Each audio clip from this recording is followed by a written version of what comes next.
Sounds perfect. Get it. Oh, okay. Sounds good. Okay, I mean, I don't care if that doesn't mean she can't be in camera or Oh, something. okay. I just mean like, What the heck?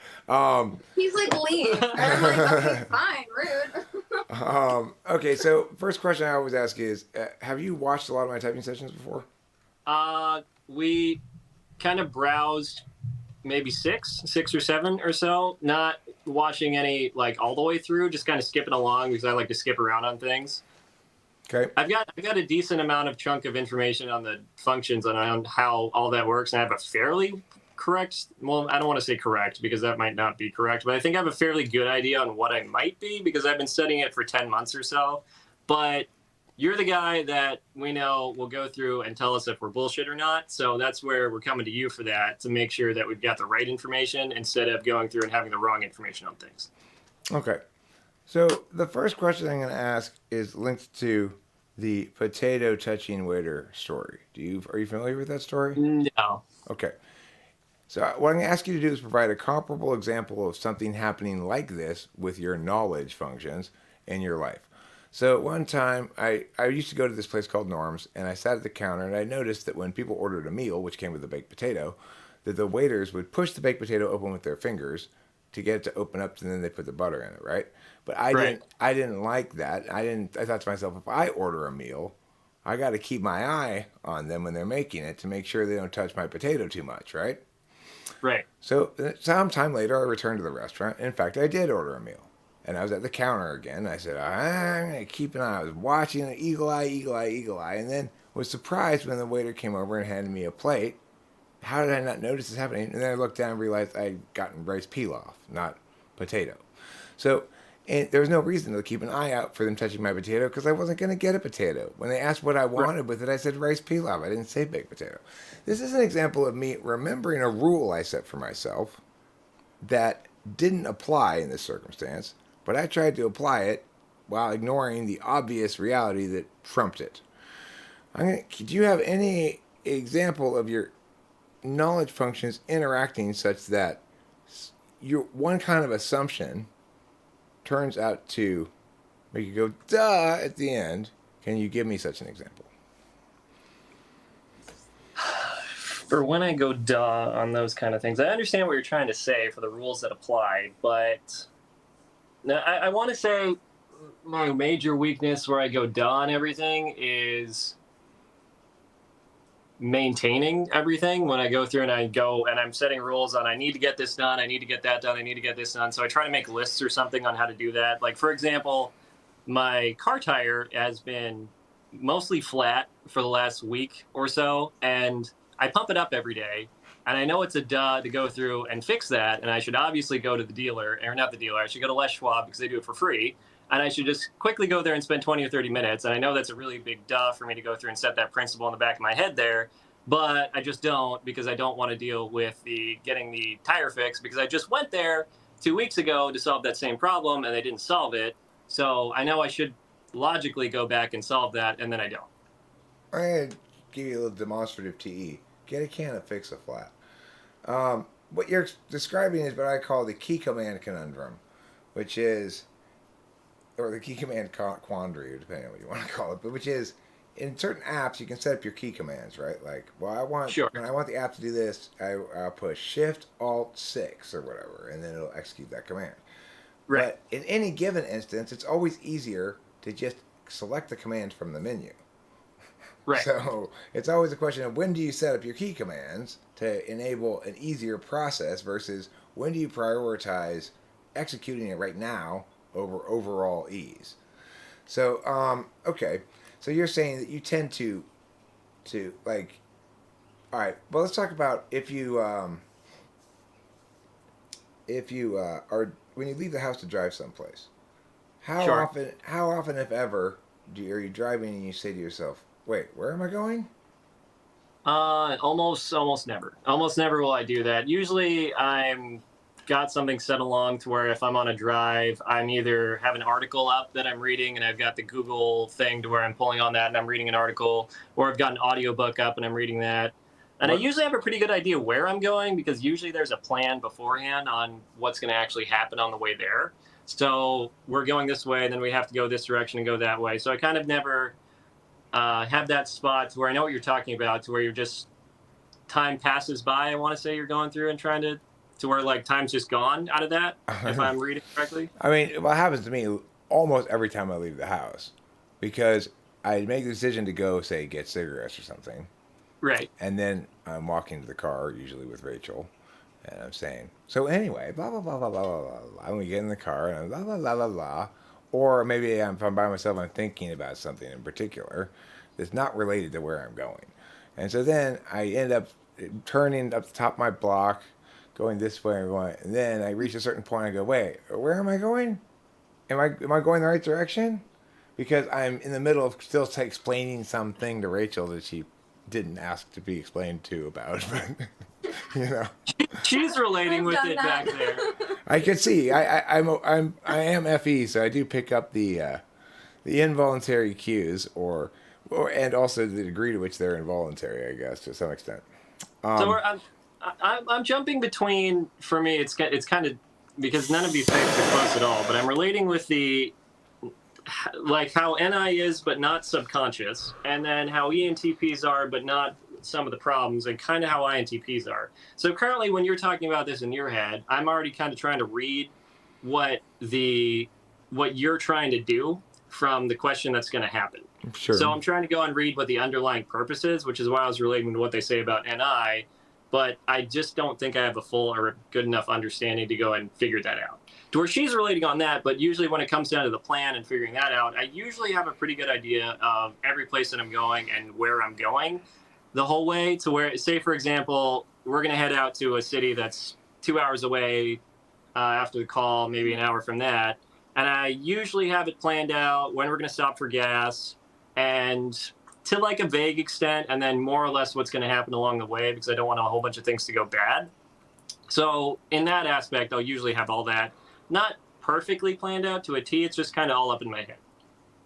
Okay, when you wake up in the morning, do you need time for meow before getting started? And meow could be either sitting with your coffee on the porch, or it could be smoking a cigarette in peace, or it could be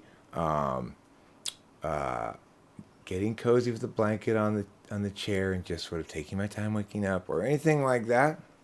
At my best, no, I don't do that at all. At the point I've even gone through, and for 6 months I was on a polyphasic sleep schedule where I only slept 2 hours a day because I wanted to get more stuff done. So I went and adjusted my sleep schedule to where you slept 30 minutes every 4 hours.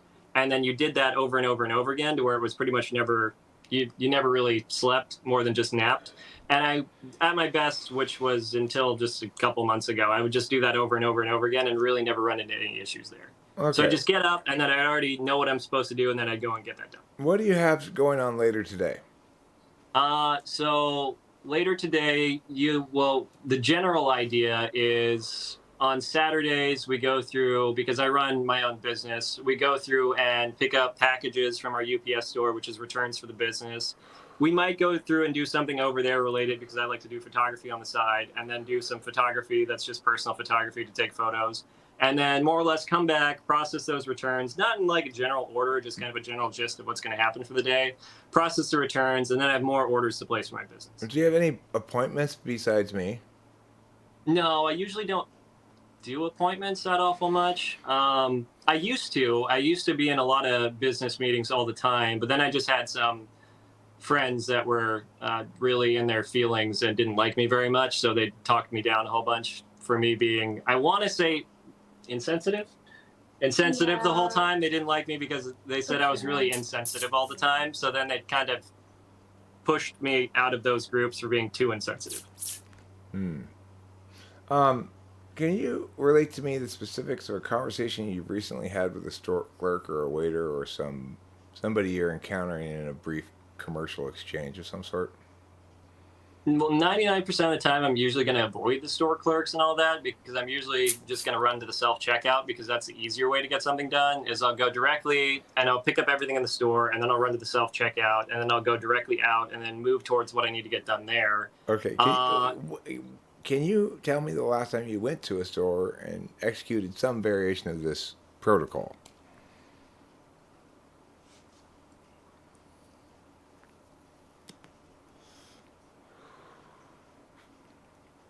5 months ago. I want to say, because I always go directly to the self-checkout, and then I'm always gonna have that way, because me talking with people, I don't really like doing the whole small talk situation. If I'm gonna talk to people, I like to talk kind of how we're doing, where it's more in-depth ideas and general concepts that are more along the.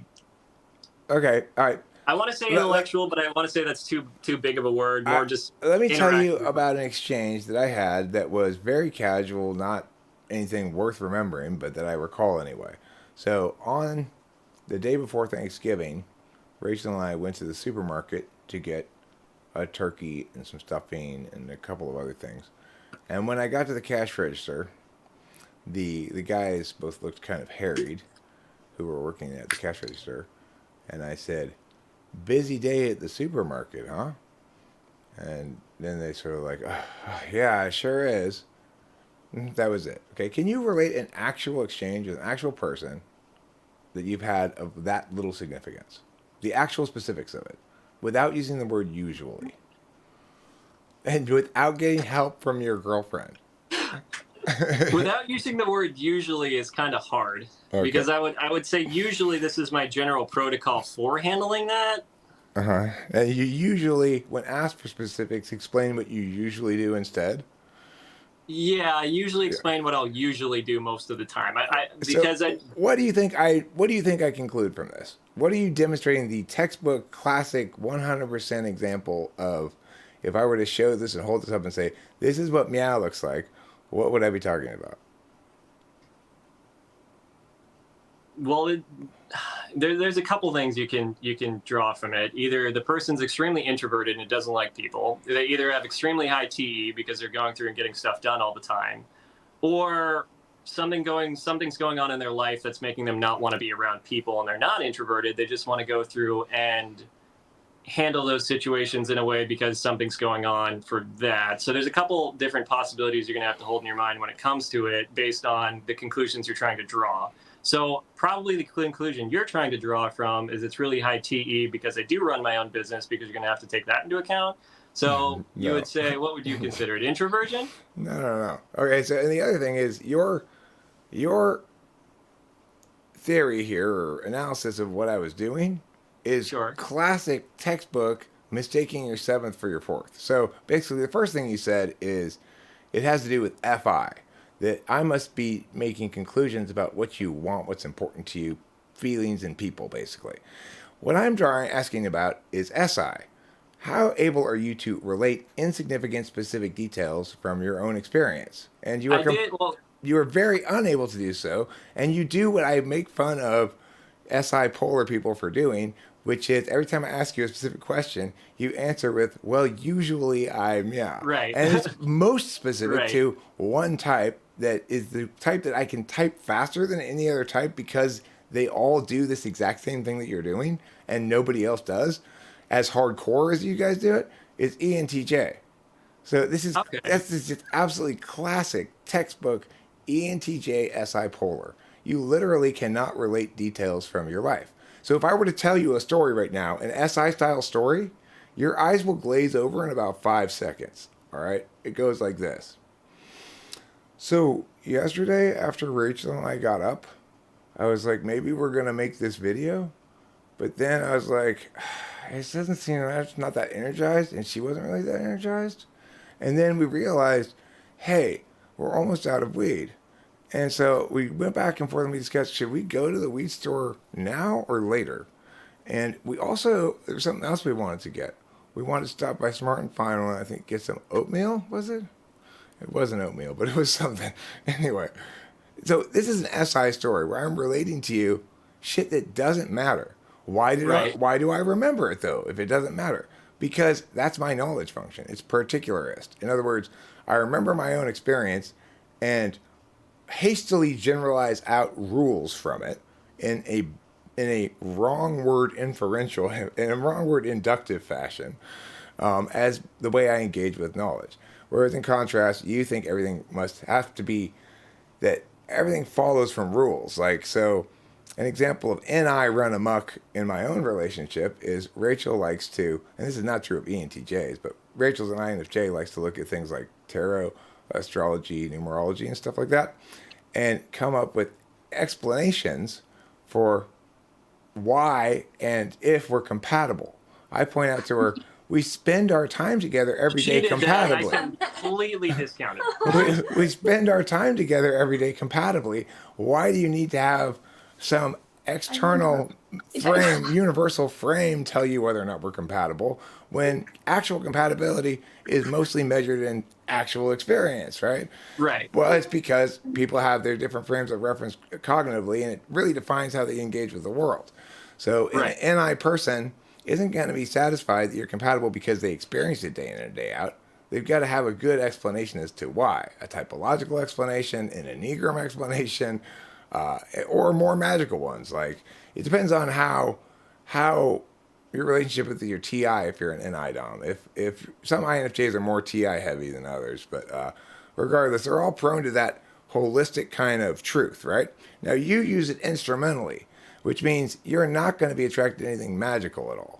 Because for you, the ultimate frame of reference is solvency. That is to say, attaining outcomes defined as desirable ahead of time, and following through on ordinated steps to accomplish goals and stuff. Additionally, you'll find extremely satisfying, like SE shit, like skydiving or jet skiing, or like running a marathon. Or you're on the right track. Yeah, when I was my healthiest, that's the kind of stuff that I would go through. I wouldn't do it all the time, but it just kind of be in the back of my mind. And you probably like to win. My family life made it so I wasn't allowed to, but yeah, more or less. Okay. So I had a really hard time in school because I didn't really care, and I would break the system a lot. That's what they didn't like the most, because I would go through and I'd find some different way. Like, I dropped out of an English class, this high school 10 years ago or whatever, but I dropped out of an English class, and I figured out I could go through and I could just do this more effectively by dropping out of the class and then taking it online. So I did it in 24 hours, took it, and I got it signed off by the principal, and then I got the English class done. I didn't have to go anymore for the rest of the term. And then a couple days after that, they put in a rule that you can't do that. Right. You just had to keep the left and right hand from knowing what each other were doing until after you were done. Right. That's what I was doing pretty much most of my life, to where I had, at 14, I was going through and I had people go and buy donuts for me from the local grocery stores. They'd come back to the school and I'd have them sell them for me around, and then they'd go through and they'd get 50% and I'd get 50%. That's classic ENTJ behavior in general. The thing is, ENTPs and ENTJs have some commonalities, making them look somewhat alike. Right. So, we both have a similar story from high school. And the reason is because we both have either extroverted intuition or extroverted thinking as a countervalued but publicly demonstrative function in the 6th slot, and the other one as our dominant function. So it's like I have dominant TE. I mean, I have dominant NE, but I've got demonstrative TE. So when I was in high school and I had built up a bunch of truants over time by, skipping class for various reasons, I had to scramble after the fact to solve the problem. And I managed to get various teachers to, without them knowing about each other doing it, to sign off on one or two of the things until I had them all signed off. And then all of my truancies became excused absences. And the secretary was so pissed at me.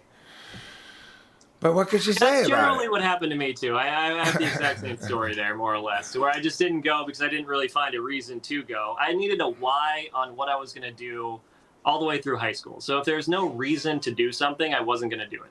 Like, if there's no reason to do algebra because I was never going to do algebra, I was going to go to the beach. And that was going to be school in general. And that's where I didn't really do well in jobs either, because if there was no good reason to do what they were doing, I just couldn't handle them imposing some sort of rule on me that was just not going to work. Okay. So that's where I eventually quit out all my jobs and then just started my own business and ran from there. And this is why, in part, you thought perhaps you were an ENTP. I don't know. Did you have clarity about what you thought you were coming? The only reason why I'm thinking I'm an not thinking, because you're going through and explaining it this really well. The only reason why I was going through ENTP over NI is because I never related with the subconscious or unconscious aspect of NI And for extroverted intuition, where they say they go and take all the information around and then take as much as possible and learn from it, and then go through and figure out the threads in between, that's what I relate to completely. To where I go through and I take in all of the information around me. It took me a long time to figure out how I think, because I was like, I can't get my type down. It's like I kind of do not a lot of different things, but I was kind of along the lines of like, I felt like I was an ENTP who looked like it, not felt, but I was kind of gathering information if I was an ENTP who looked like an ENTJ, or I was just an ENTJ. But the only thing I didn't relate with was the unconscious aspect of NI, and where I didn't relate on TE is going through and using graphs and charts and everything like that to understand it. I've always been like, I broke everything down, which is why I was thinking TI over TE, but you're explaining it really well here, so I'm probably more along of that, especially I'm hitting classic signs. But I always broke everything down to its complete core, and then I got the understanding of it, kind of like, I like to call it like a miniature sun, to where I kind of like understood the information, and then I'd go and I'd be able to use that, and I'd go and gather more information like that. So I related with the weaving things together and finding all the patterns, kind of like when I was trying to read what you were saying or what she's doing or what anybody else is doing, and then forming that all together and then using my information that I've gathered to go through and inform my choices. Kind of like I'm getting a holistic understanding of the past, present, future, and the situation as a whole to figure out what to do with it. But is that just standard TE? Okay, well, first of all, what it is NI tool function under a TE frame of reference. So in other words, you'll note when you're talking about extroverted intuition, you're actually talking about a way of knowing things. And yeah, I don't just kind of know things. It's more like a look, for an extroverted intuition dominant person like myself, it is true, and it's mostly because I have powerful, if unconscious, NI, that I do see connections between disparate things, and that's part of how I work. So, for example, I one time read this article about this idea by this purported like super genius guy called. It basically summed up is living agents try to excise free energy from systems, which is to say, if you pick up a rock and there's a bug that's sitting under it, if it's just sitting there in equilibrium, it's not going to move much if it gets enough food until something disrupts it, some free energy is introduced in the system like sunlight, and then it scrambles around and scurries around because it's trying to eliminate free energy from the system. Well, anyway, that idea became the prime directive that I use in cognitive functions, which is closing the gap between expectations and reality. And so in that regard, I used extroverted intuition kind of idea gathering and introverted intuition seeing a connection and did that. But the thing is, mostly extroverted intuition doesn't express like that. It expresses more creatively. And the reason that the key thing for an ENTP is they're able to generate random stories. The randomness comes from the particular experience. If I wanted to make up a story right now, I'd say, once upon a time, there was a guy who was sitting at home and his father knocked on the door. And he said, "Yes, Dad, what are you doing?" And lo and behold, in his father's hands was this large, boned, frozen turkey. And he said, "Why are you giving this to me?" And he says, "Well, look, it was marked down from $53 to just $9. And I was like, "Well, but it is about to expire." And he said, we can cook it shortly. Now, I'm making up some shit off of the fact that my dad brought home this turkey for me yesterday. The reason I can make up random stories is because I can access both memories like that, experiences that are particular, so they're necessarily going to randomize. They're not examples of something universal. And I can use externalities as well. So let me tell you a story about a blue canister that shot fire out of it. This is me telling a story using SE to just grab something in my immediate environment rather than SI, the turkey, something that happened yesterday. Right. So the thing is, you don't have that turkey part. You just have this part. Would that be related? Well, I was thinking it might be because of aphantasia, but I saw in another video that you also have aphantasia. So that's where I was. What's aphantasia again? Aphantasia is when you can't imagine things in your head. You can't visualize things? Can't visualize things at all. So I can't really visualize anything whatsoever, which is I saw the other ENTJ guy actually couldn't do the same thing either. So that was kind of interesting because what I do is just if you wanted me to visualize an apple in my head, I just couldn't do it. I can't take an apple in my head and visualize what it's going to be. I know conceptually what an apple is. I know it's round. I'm sort of. It's kind of round. It's got the thing on the bottom of the side, and it kind of goes up in kind of an oval with a stem on the top, and then your stereotypical apple has 2 or 3 leaves. And then that I know what it is, but I can't imagine it in my head. Okay. Can you imagine it in your head? Well, the thing is, when I say I can't visualize things, what I mean is, if I were to draw a picture of an apple, I would not be drawing it from an image in my head. But that's what everybody else does. Most people, yes. But additionally, there's a drawing style where you can draw what you see in front of you. Right. Which my ISFJ friend told me to try doing that when I was trying to draw pictures. I never understood that the reason I couldn't draw pictures that looked like things is because I wasn't looking at the thing and trying to draw it. Yeah. I was trying to draw some understanding of it or something. Right. That's exactly what. I was Raul Diego painting with my ideas. Anyway, the thing is, and another example of something like that sensorily just didn't fit with me was when they said in baseball, keep your eye on the ball. I assumed it was some kind of metaphor, right? Right. That's what I thought too. What they meant was you're supposed to actually watch the ball as it travels from the pitcher to you. It's actually it's an actual instruction. It's not just a general metaphor meaning pay attention. Right. Yeah, I thought the exact same thing there most of the time as well. Or when they said a lot of the things about, when you count sheep in your head or go through and imagine sheep jumping over a fence, I'm like, that's just not possible. Well, I thought they were metaphorically saying imagine sheep in your head instead of actually doing it. So what's the difference between for coming up with stories like randomly versus the TE? Is there a TE way of coming up with stories? Because I can make a story up about the blue can or that light switch or that in the background as well. Right. Well, I mean, with demonstrative extroverted intuition, what it means is this. Because introverted intuition is your tool function, which is to say you're going to provide the best, most concise, most singular answer within the frame of utility, which is to say once you've defined what your goals are and stuff, your natural tool function is to always look for the single best answer, approach, whatever. When that doesn't work, you accept that, everybody accepts that their tool function's sometimes not going to work. And you have this implicit deal with yourself that when you can't use your tool function, you'll provide them your 6-slot function instead. So when my tool function doesn't work, it means my logic isn't good enough. I need to show the utility of this thing. And then I try to do that. Oftentimes what's actually the case is, no, you're just hurting their feelings, Eric. But, the thing is, I'll try to provide extroverted thinking. So that's why it's demonstrative. It's what I give people when they don't seem to be satisfied with what I try to give them first. And so your extroverted intuition is in that role. It's not something, in other words, when you're spending your free time, like indulging yourself, you aren't walking around telling yourself, making up, like I talk to myself out loud all the time. I'm always making myself laugh, even if I'm by myself, just walking around making little jokes and stuff that aren't really anything, like just statements like, why I think that's boys to men. It's like, it's really useless, okay? I want to stress the uselessness of being an ENTP. It's like you're just delighted with your own cleverness all the time. And so you spend all your time just being that, and it's countervalued extrovert thinking. So when things are useful and purposeful and fit into some ordinated plan, now I'm locked into some ordinated plan, and I can't wildly extrovertly intuit.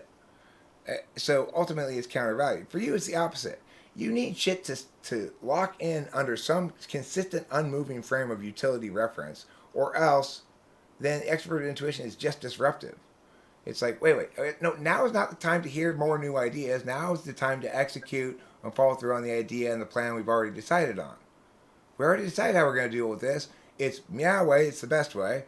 And here's the TE ordinated steps we're going to take. And now we're at step 3, and you're like, hey, remember how we decided to do this? What if we had decided to do something else instead? We could have decided to do it. And you'd be like, this is not useful.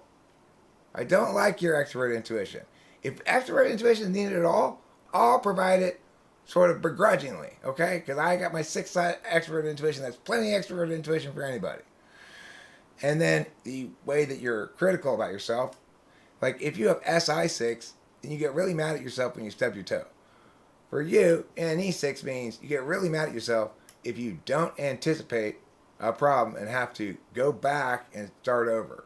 Like if you get to step 4 and you realize I didn't do step 2, which was a necessary precondition to step 5, and now I got to undo step 4 and 3, you get really mad at yourself. No, that's expert thinking. Sorry, I'm sorry. It's oh yeah, but it plays out expert intuition possibilities. It's like you get mad at yourself because you didn't consider that possibility that ended up disrupting your TE.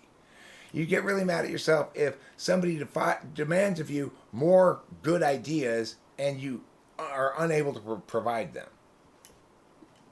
Usually I can come up with about 30 different ideas when when somebody's doing it, and usually they get mad at me if I provide them with too many ideas, and usually I get mad when they shut me down on my ideas. Okay. Usually. Because usually people think I'm so far out of the box that it's just like not even going to happen. Like for example, one of my friends who runs a business, he had an issue with his products because currently he sends them into Amazon. He runs his own private label company. And when it comes to that, he'll go through and he can't send enough inventory in because they have inventory limits. So he can't go through and actually send the products in, like say more than 500. So I came up with an idea that he could go through and he could get different warehouses and other companies that may go through and ship out products for them, and they can go do that, and he can use that intermixed with what's called Amazon fulfilled or seller fulfilled Prime, which makes it to where he can go and have the warehouses ship out within a 2-day period, but it might cost just a little bit more, but he can go past that system and then make it to where he can have his products go through that warehouse into the Amazon, but selling with seller fulfilled, which reduces his fees and therefore goes through and makes it to where the warehouse would work, and he can list all the products without having to go through China or the Amazon service because the warehouse would be faster. But it was just like too much for him to take in, and then he just like completely shut it up, took his ears over, he literally put his hands over his ears and just kind of started singing because he was tired of me talking. Okay. Well, the thing is, what you call ideas, I call solutions. Yeah, I do come up. All my ideas are usually solution oriented. Yeah. Yeah, my ideas are not solutions. I mean, I have some good solution ideas. Like I've thought before, why don't we pump seawater to all the houses and just put a cap on it? And then as droughts happen and shit, some company will start making desalination things, and you can get your seawater feed uncapped and start desalinating your own water. In California, there's a lot of drought stuff going on, you know? Right. Why don't we just pump seawater? People go, well, how can we do that? What are you going to do this? We'll figure it out later, right? Just cap them all. Just have the infrastructure there. And then when the drought's bad enough, people will figure, I'm glad we did that. Another good idea, put little windmills on the side of the road that catch the air of the cars driving by to generate electricity. I mean, that could work. Yeah, you could have that happen. Yeah. That would work. But most of my ideas are not solutions. Like my idea for a restaurant, wrong hole, that only serves the anuses of various creatures. What? Well, it's a business idea. I've got a lot of good business ideas that would never make any money. Wrong hole being one of them. Just bells. I mean, a store that just sells bells. Nothing, no bell accessories, no books on bells, just bells. That's all they've got there. I like the name of it. Work. You could definitely make it work. That's true. You can make it work. Yeah, you sell Christmas things that way. You could sell those things, the little bells that go through in there for the song Jingle Bells. Yeah, like the choir where they have those bells and they go like that. You can sell to them. Yeah. Mm-hmm. Or Christmas bells, or sleigh bells. I could open it. I could open it next door to my business. More than just condiments. More than just condiments is more than just condiments, but it's mostly just condiments, okay? And it's got a drive-through. That's one thing that's more. It's got a drive-through that's predicated on the idea that you're going to go get your food at a different restaurant, but be dissatisfied with their ordinary condiments, and then come through our drive-through to get fancier condiments. And the only extra thing they get is napkins. It's like water. Can I get some free napkins? And then we have to put up a sign. Napkins will now be subject to a 35-cent fee. Yeah. Yeah. Okay, so yeah, as you see, most of my ideas are things that make me laugh. They're not actually good ideas. Whereas yours probably linked more to actual solutions and problems and stuff like that. 95% of the time. Yeah, 95% of the time they'll link to solutions or problems or something that I'm going to, or if somebody's speaking, which I guess I've seen this around TE, and that's where I thought because every single time I took a test, it was just like for 2 months I was just getting INTJ, INTJ, INTJ, INTJ, INTJ, INTJ, INTJ, but I was like, I'm not subconscious.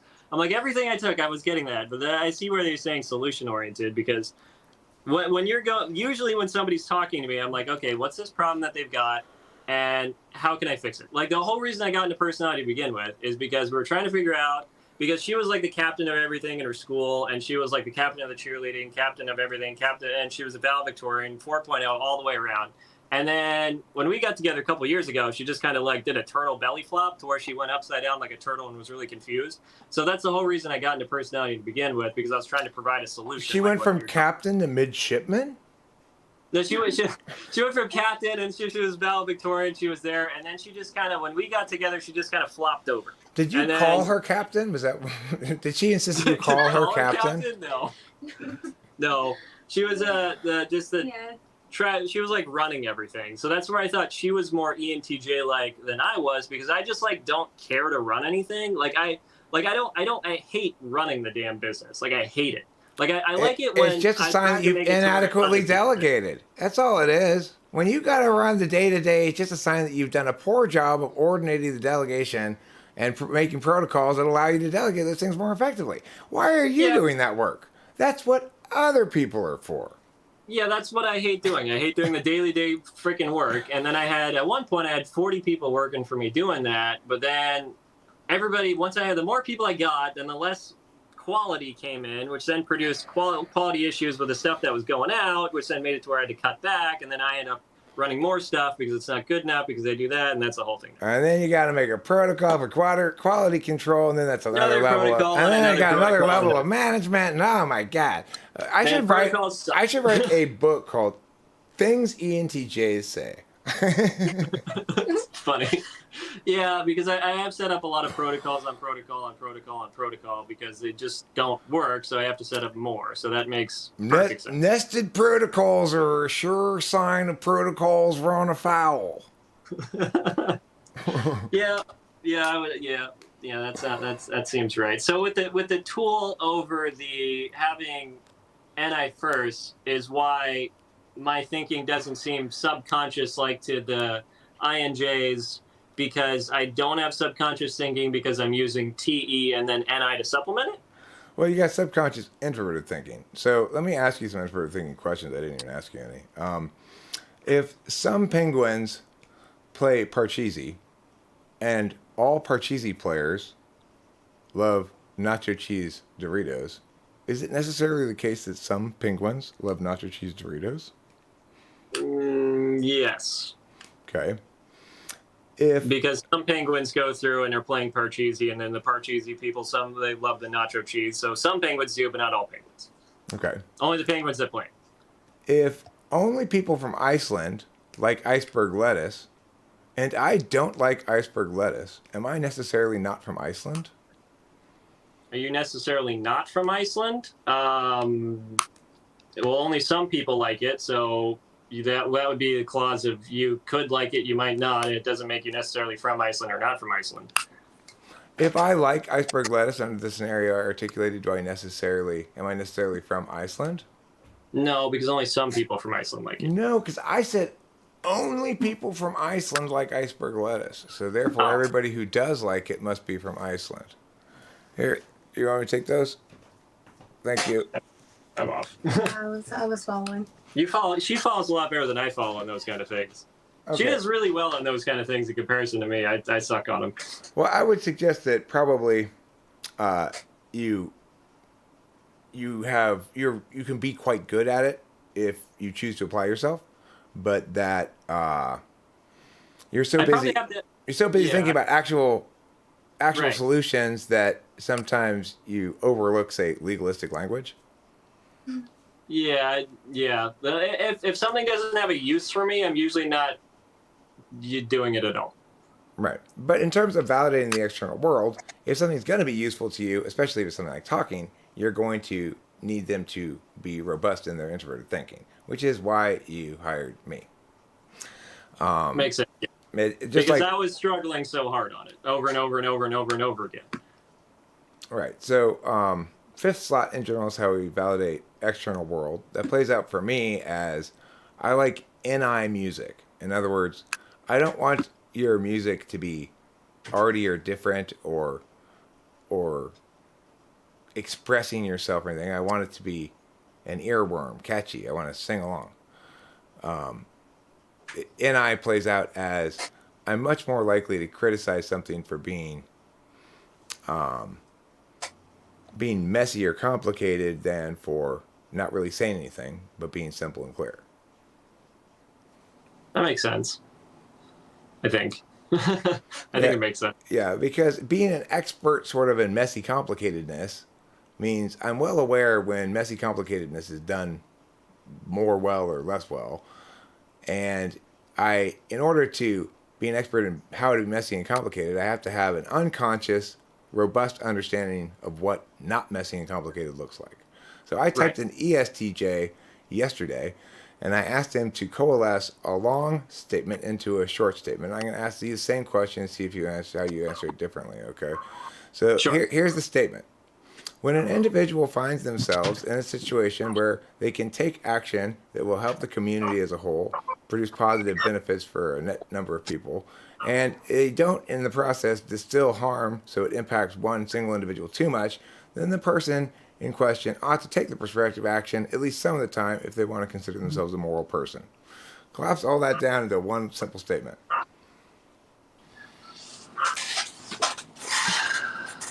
So you want individuals to take value on moral principles? That's one way to maybe. Sure, that's fine. That's certainly concise. So when I asked the ESTJ, he tried to be more concise while retaining each of the elements that I had included. So his more concise version sounded like this. Okay, so if you're a person and you're in a community and you want to consider yourself a good person, you should try to do things that help most people. I'm like, that's not more concise. You're just cataloging the litany of different phrases I said and eliminating repetition. Where yours was quite concise. My Rachel's answer was. I don't know if I got the right information because I had the dog barking in the background. As soon as you said that, I probably could get it a little better. No, you were right. Whatever the gist is, it's going to be approximately right, and it's going to leave out some details necessarily. That's right. That's the key thing. Is ESTJ literally ESTJ is unable to leave out the less relevant details. NI is about knowing what's most relevant and what's most weighted and what's least weighted. So if, for example, a case is a felony murder case, what matters is whether the harm articulated occurred during the commission of the crime. If it didn't occur during the commission of the crime, the other lawyer can spend all the time they want talking about how bad the harm is. It's still not relevant. It won't be admissible. So you'll exclude that from your considerations more, Right. So TE just compresses the data and then goes through, and TE compresses the data? NI distills complicated things down into holistic truths and or reducible things up into holistic truths. So an irreducible truth is like a car engine. If I take out 5% of the car engine, it doesn't work 5% less well. It doesn't work at all. Right. So that's NI stuff. I 100% definitely do that because what I'll normally do when I'm learning information is I'll gather as much as possible from, say, if I'm learning how to do Shopify, I'll watch 1,000 videos at twice the speed, and then I'll take information from each video. And when I first start, it'll take a while, and I'll just compress little data points and then write it down on a Google Sheet page to go through and try to get through it. And then as I'm going through and watching more, my data points will get less because I'll already have compressed a lot of data. And then I'll just watch, for good measure, like another 800 to make sure I'm going through and getting all of the right data. So that's just an NI thing? Yeah, and I will also say that my capacity to distill things down concisely is not representative of a normal ENTP. I have an ENTP debater as a student, and I spend most of my time when I was working. Well, he's not really debating right now, but when I was actively working with him last year, spend most of my time with him trying to teach him to crystallize. Because the key thing in a debate round is you've got, say, 4 minutes or whatever for your last speech in the app, and you've got to crystallize the round for the judge, which is to say, Right. There were a number of different arguments made here in the round. These are the arguments you should consider most here, Judge. Number one, obviously framework. Because I've one framework, we're going to evaluate it under my frame of reference, and under my frame of reference, my impacts outweigh my opponents. Now, additionally, Judge, I want to point out that I won under his framework too. So even if you don't buy my first thing, so there I don't carry on longer than necessary. I had to learn to do that as a debater first and as a debate coach, and that's why my ability to crystallize is so good. But when I see ENTPs who are learning debate still, they can't. That's where they suffer. That's where they fail. They get stuck yammering on about points 1 and 2, and they're not even the most relevant points in the round. That's what NI ignoring looks like. Okay, because what NE does is it's branching out and trying to go through on that one point. It's going out and out and out from it. Well, I mean, especially with TI. So you'll notice while I was trying to tell you that story, demonstrating how good I am at concision, I tangented briefly to correct myself because I'm not actually working with him right now. And I made the not necessary or important distinction, but reflexive one that, okay, actually, there's a contradiction with what I said in reality I need to correct. I didn't need to correct it as far as what I was talking about was going. It didn't help you understand the concept or anything better. It didn't help me display concision better. But it was TI recognizing inconsistency, so then I got to do a tangent. Now, with any tangents it's more like, oh, well, I should probably also inform you of this other related corollary piece of information you really should know to better understand this. Oh, and while I'm here, I should also explain this thing, which is kind of key to understanding this, which is kind of key to understanding this. And so you'll get, if you're talking to an INTP, they'll start a sentence. You ask one question like, can you explain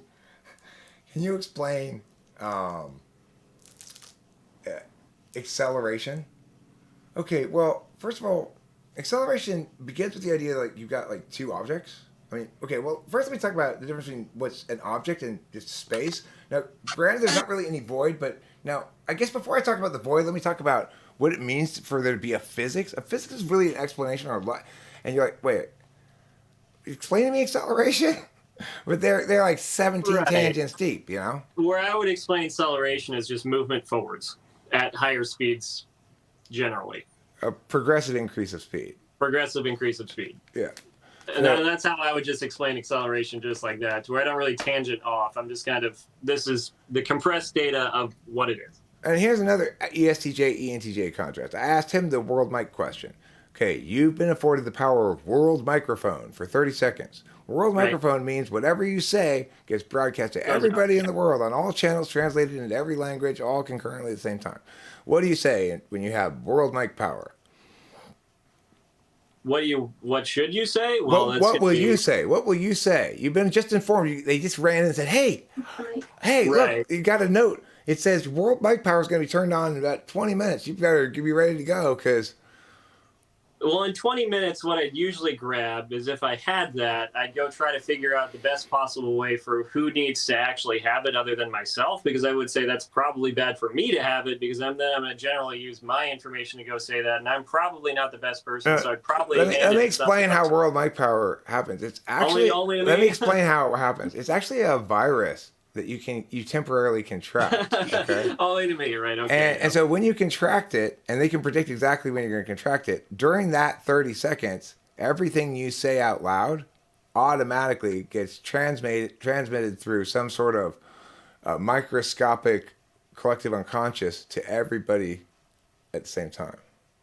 So you can't stop it from happening. You know, whatever you say or even think loudly will be broadcast to everybody in the world during those 30 seconds. So you better plan what words are going to come out of you during those 30 seconds. What are they going to be? Oh, it's coming up right now. You better decide quick.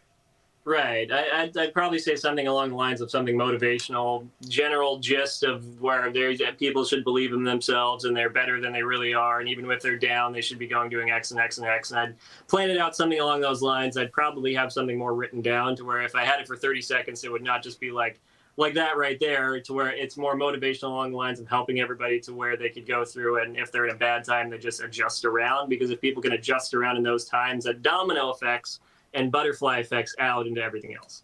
Because usually most people just sit there on the back of their mind to where they have some sort of insecurity and they just need people to understand that there's out there that people actually need to help. So then that would usually butterfly out in effect in such a way that would help everybody else. Okay, so let me tell you how the ESTJ didn't answer it. As you sort of answered it. You said it would be something like believe in yourself. Usually along the lines. Yeah, right. Okay.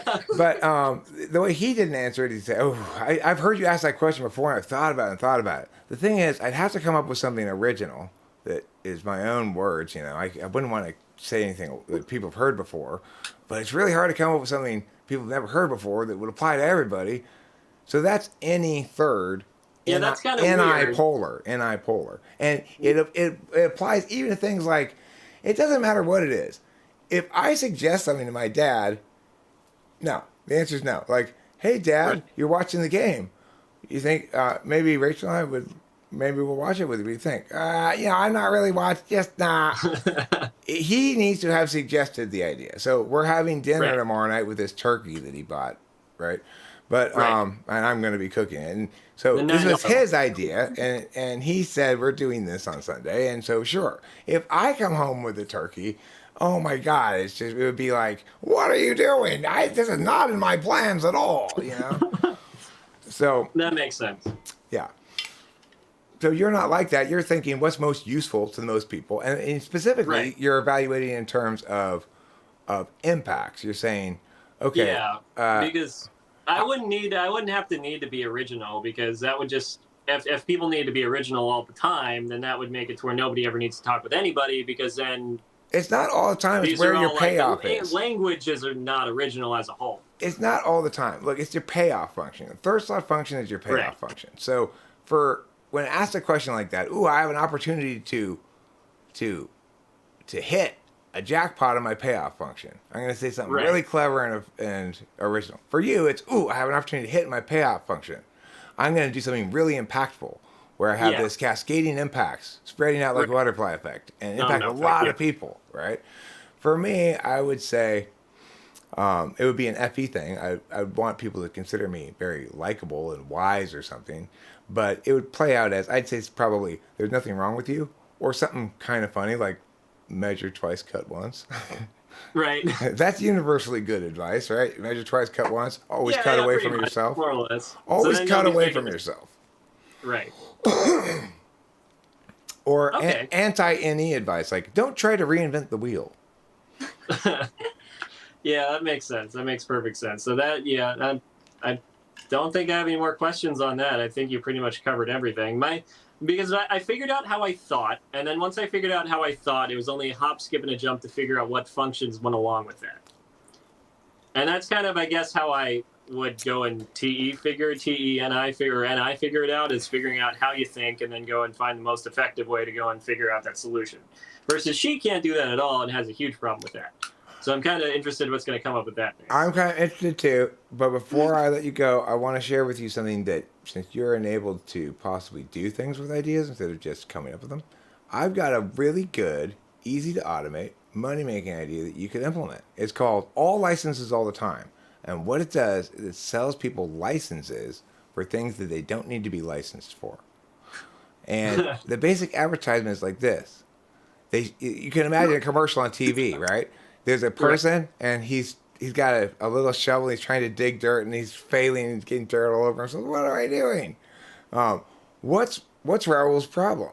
And then they show him going online, and they show a certificate on his wall, and him gardening beautifully. He wasn't licensed. Now, you might not need a license to garden, but if you want to be the most respected gardener on your block, who's the most respected gardener? It's going to be the licensed gardener, the licensed home gardener. And so all licenses all the time for a small fee, and you take a test that it doesn't matter what you put in, you pass. It's just. So you get a nice printed out certificate sent to you in the mail. You're like, hey, look, Barbara, see, I am a licensed gardener. No, you don't get it sent to them in the mail. That's too complicated. They just get a PDF. They have to print it out themselves. They print it out themselves. I don't want to have to ever ship anything when I came up with this idea. Anyway, you can set up this website, and seriously, you can make a lot of money just telling people things they don't. And it's kind of evil, because who really needs to be a licensed home gardener? I mean, it works though, because that's generally what brings people validation, and that's what a lot of people crave, is going through and having that, and then they get it's like a trust badge personally for whatever they're doing. I'm licensed this, I'm licensed that, I'm licensed that. So my TE question is like always, why don't you do that? Because you came up with the idea and come up and figure out how to do that. Because I always heard that the ENTPs make really good of them. Entrepreneurs. Because I got a million of them. That's why. I don't end up with a million. I end up with like 20 at the most over the last 5 years that were business ideas like that. Well, I mean, the thing is, ideas. I'm too busy chatting with people. That's why. I told my student another idea I have that I think is going to make money. And I tried to get him also to start this other thing I have, which is called Milk Lab, which is this.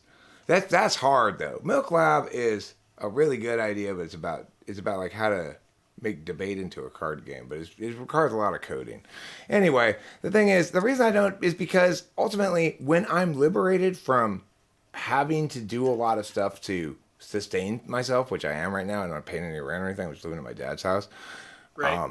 What I end up doing is what I feel like doing all the time. And what do I feel like doing is not setting up all licenses all the time. I feel like maybe telling you about it. I feel like making jokes about it, what a funny idea it is, and what a great name it is. It's like Wrong Hole. I don't really want to open Wrong Hole, but I really do want to open Wrong Hole. But, I'd have to be like a billionaire and just be like, I'm opening businesses as jokes. Then you have to sell the Rocky Mountain oysters there, too. No, you see, the thing is, that would be at my sister restaurant, Just Balls. Yes, exactly. Which is right next door to Just Balls. Bells. It's right next door to Just Bells. There's a whole complex of businesses I have here. That's amazing. You should sell ideas is what you should sell. Nobody buys ideas. Nobody's buying, let me tell you.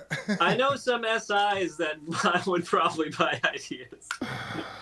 That's funny. Should we switch? Yeah, and let's then switch. In the meantime, before that do you need to do anything before we switch? Let me just stop this video and start another one.